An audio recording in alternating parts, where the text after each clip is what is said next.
Hello friends, કેમ છો? સ્વાગત છે તમારું મારી ચેનલ સોરાથ ફૂડ કોર્નરમાં। તો આજે આપણે બનાવીશું લીલા લસણની ચટણી।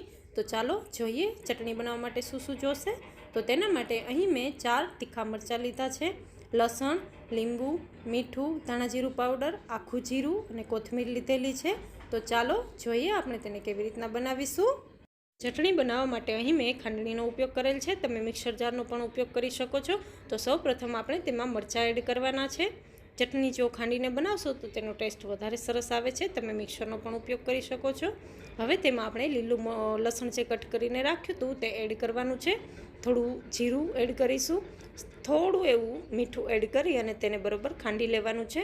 આવી રીતના થોડું મીઠું એડ કરી અને ખાંડવાથી આપણે જે ખાંડશું તે સરખી રીતે ખંડાઈ જશે, ઉપર ઉડશે નહીં। તો તમે જોઈ શકો છો આટલી વસ્તુ મેં ખાંડી અને રેડી કરી દીધી છે। હવે આપણે તેમાં કોથમીર એડ કરવાની છે, કોથમીર કટ કરી અને તેમાં એડ કરી દઈશું। જો તમને મારી આ રેસીપી પસંદ આવે તો મારી ચેનલને લાઇક, શેર તેમજ સબસ્ક્રાઈબ કરવાનું ના ભૂલશો અને બાજુમાં રહેલ બેલ આઇકોન દબાવવાનું બિલકુલ ના ભૂલશો। હવે આપણે કોથમીર એડ કર્યા પછી તેને બરોબર ખાંડી લેવાની છે। તો તમે જોઈ શકો છો આવી રીતના આપણે ચટણી ખાંડી અને રેડી કરી દેવાની છે।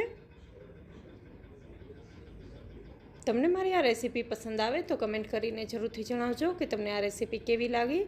તો તમે જોઈ શકો છો અહીં આપણી ચટણી છે તે ખંડાઈ ગઈ છે। હવે આપણે તેમાં સ્વાદ મુજબ મીઠું એડ કરીશું, ધાણા જીરું પાવડર એડ કરીશું। હવે તેમાં લીંબુ એડ કરી દેવાનું છે, ત્યારબાદ તેને આપણે દસ્તાથી બરોબર મિક્સ કરી દેવાનું છે। તો આવી રીતના તેને બરોબર મિક્સ કરી દઈશું।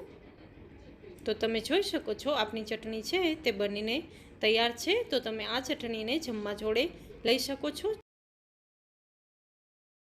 તો તમે પણ આ રેસીપી જરૂરથી ટ્રાય કરજો। Thank you.